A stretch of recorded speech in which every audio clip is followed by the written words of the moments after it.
नमस्कार, मैं हूं नीलू। तो एक कहावत तो आपने सुनी होगी कि ना उगलते बन रहा है ना निगलते बन रहा है। जी हां, बात कुछ ऐसे ही है। आज जिनेवा में ईरान और अमेरिका की तीसरे दौर की बातचीत होनी है और इस बीच बहुत बड़ी खबर आ गई है। कहा यह जा रहा है कि हो सकता है ईरान अपनी तरफ से यूरेनियम इनरिचमेंट को लेकर जो बातें हैं उस पर कुछ सहमति बनाए, कुछ ऐसे प्रपोजल अमेरिका के सामने रखे जिससे कि बात बन जाए। हालांकि बात कितनी बनेगी कितनी नहीं बनेगी वो तो इस बातचीत के बाद ही समझ में आएगा। लेकिन जो इस वक्त खबर आ रही है, बताया जा रहा है कि शायद जो 60% यूरेनियम इनरिचमेंट इस वक्त ईरान ने कर रखा है उसको वो घटा सकता है। लेकिन खबर ये भी आ रही है कि देखिए वो ये चाहता है कि जो यूरेनियम संवर्धन ईरान ने किया है वो बाहर नहीं भेजेगा, नष्ट नहीं करेगा, उसे ईरान में ही रखा जाएगा, लेकिन उसका इस्तेमाल नहीं किया जाएगा। अब इस पर कितनी बातचीत और बात बनती है देखने वाली बात होगी, क्योंकि यहीं से शुरुआत हुई थी कि देखिए आपको अपने यूरेनियम इनरिचमेंट को खत्म करना पड़ेगा, घटाना पड़ेगा, है तो उसे बाहर के देश भेजना पड़ेगा। अमेरिका इस तरह की शर्त रख रहा था। अब इस बीच खबर ये आ रही है, अब देखना होगा कि किस तरह के प्रपोजल के साथ आज अब्बास अरागची मिलते हैं जिनेवा में। जो अमेरिका के राजनयिक हैं उनके साथ विटकॉफ और कुशनर से जो मुलाकात होती है, और साथ ही साथ ये कहा जा रहा है कि जो मिसाइल प्रोग्राम है जिस पर कहा जा रहा है कि उसको लिमिट किया जाए, उसकी जो क्षमता है, उसकी जो रेंज है उसको कम किया जाए।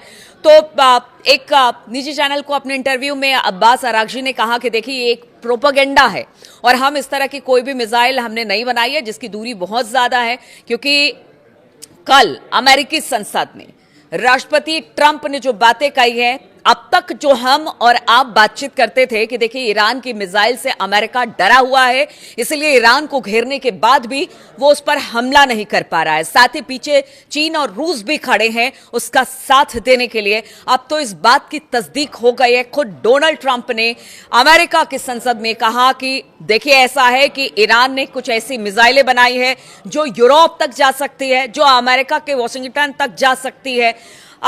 हालांकि अब्बास अरागची की बात सुने तो उनका कहना था कि वो सिर्फ एक झूठ और प्रोपेगेंडा है, हमने 2000 किलोमीटर से ज्यादा की रेंज की मिसाइलें नहीं बनाई है।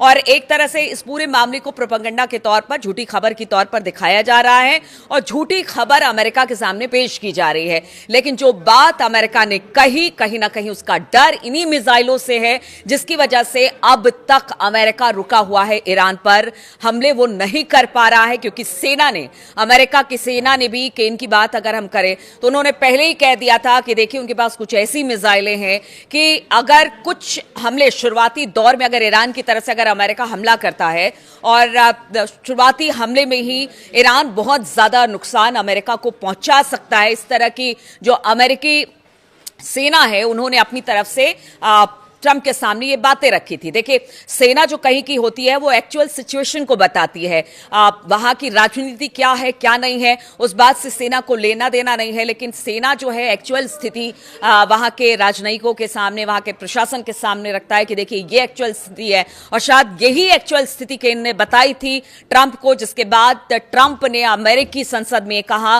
कि ईरान की मिसाइलों की रेंज में यूरोप भी है, अमेरिका भी है, और वो लगातार अपने प्रोग्राम को आगे बढ़ा रहा है। देखिए खबर यह भी आई थी कि 8000 किलोमीटर की रेंज की ईरान के पास मिसाइलें हैं और इंटरकॉन्टिनेंटल बैलिस्टिक मिसाइलें ऐसी हैं जिस पर लगातार ईरान काम कर रहा था। खास तौर पर 2025 में जो 12 दिन का युद्ध हुआ था ईरान का, उसके बाद से ये कहा जा रहा था कि मिसाइल प्रोग्राम पर अच्छा खासा जोर ईरान ने दिया था और उसको लेकर लगातार काम कर रहा था। चाइना ने जो भी मिसाइल बनाने में उपलब्धता उसको देनी थी वो सारी चीजें उपलब्ध कराई ईरान के सामने, और ईरान ने समझ लिया कि देखिए ये हमारी रक्षा का कवच है और यही कवच हमें बचा सकता है। और आज यही कवच जो है वो अमेरिका और इजराइल के लिए टेंशन का सबब बना हुआ है। क्योंकि अब तो ट्रंप ने भी स्वीकार कर लिया है भाई कि देखिए ऐसा है कि अगर हम ईरान पर हमला करते हैं तो हम पर भी जबरदस्त तरीके से इन मिसाइलों से हमला होगा और यूरोप और अमेरिका भी इससे नहीं बचेगा। इसलिए इस बात का इंतजार किया जा रहा है कि बातचीत से रास्ता निकल जाए। इसलिए आज तीसरे दौर की जो वार्ता होगी वो बहुत अहम होगी, क्योंकि ईरान को कह दिया है अमेरिका ने कि देखिए आप कुछ ऐसी चीजें लेकर आइए जिससे बातचीत आगे बढ़े, जिससे हम सेटिस्फाइड हो, आपके पास भी कुछ हमारे पास रखने के लिए विकल्प हो। तो आप देखना होगा, अब्बास अरागची ने तो बहुत उम्मीद जताई है कि देखिए बातचीत से ही इस युद्ध का हल हो सकता है, क्योंकि इसमें किसी का भी भला नहीं है, चाहे वो अमेरिका हो, इजराइल हो, या फिर ईरान हो, या पूरा मिडिल ईस्ट हो, किसी के लिए भलाई का सबब नहीं है। अगर ईरान पर हमला अमेरिका करता है तो युद्ध होगा, और युद्ध को कोई टाल नहीं सकता, बातचीत ही इसका एक विकल्प है।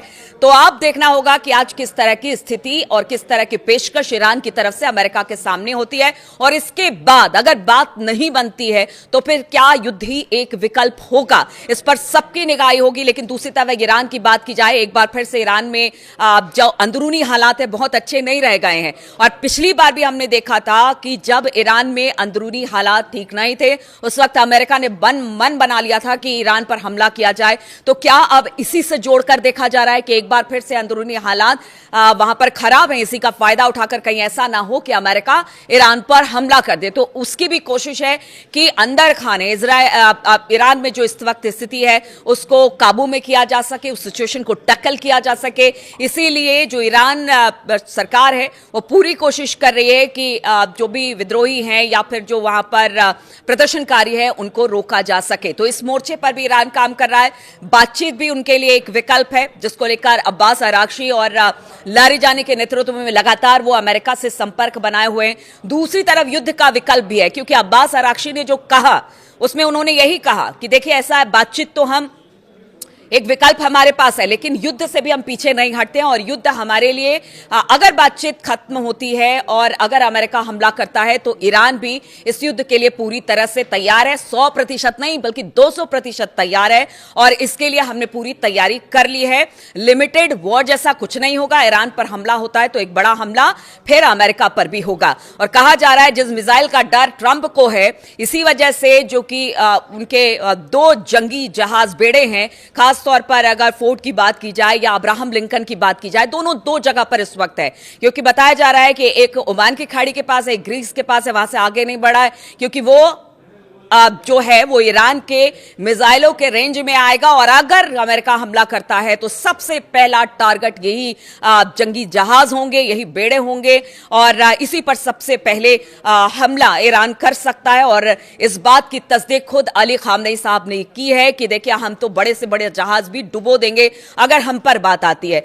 तो आज की बात बहुत महत्वपूर्ण है, किस तरह से बात आगे बढ़ती है, किस तरह से क्या बातचीत होती है। अब्बास अरागची क्या ट्रंप को अपनी बात मनाने के लिए कि ठीक है हम बातचीत के रास्ते से ही आगे बढ़ सकते हैं, युद्ध कोई विकल्प नहीं है।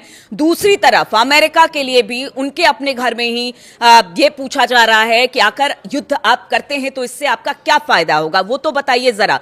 अमेरिका में देखिए ऐसा है कि बहुत सारे लोग 2 धड़े में इस वक्त बटे हुए हैं ईरान पर हमले को लेकर, और वो ट्रंप से पूछ रहे हैं कि अगर युद्ध ही विकल्प है तो इससे अमेरिका को क्या लाभ होगा। नुकसान ज्यादा दिखाई दे रहा है, लाभ कम दिखाई दे रहा है। मिड टर्म चुनाव होना है, उसको लेकर भी जैसे ट्रंप की रेटिंग लगातार गिरती चली जा रही है, अगर हमला होता है और फिर अमेरिकी सैनिक ईरान के हमले में हताहत होते हैं तो फिर आप समझिए मिड टर्म चुनाव में अगर ट्रंप का जनाधार घटता है तो फिर आगे उनका राजनीतिक भविष्य क्या होगा। तो बहुत सारी ऐसी बातें हैं जिसको लेकर ट्रंप अभी चुपचाप है, बातचीत का रास्ता अख्तियार कर रहे हैं। उनके लंबी रेंज की ईरान की मिसाइलों का जिक्र करते हैं, साथ ही वो कहते हैं कि इसकी जद में सब कोई है। तो क्या यही सारी बातें हैं जो कि ईरान अमेरिका को रोक रहा है हमला करने से, क्योंकि उसे पता है कि नुकसान अगर ईरान का होगा तो फिर अमेरिका का भी बड़ा नुकसान होगा। इजराइल ईरान की जद में है, वहां से जितने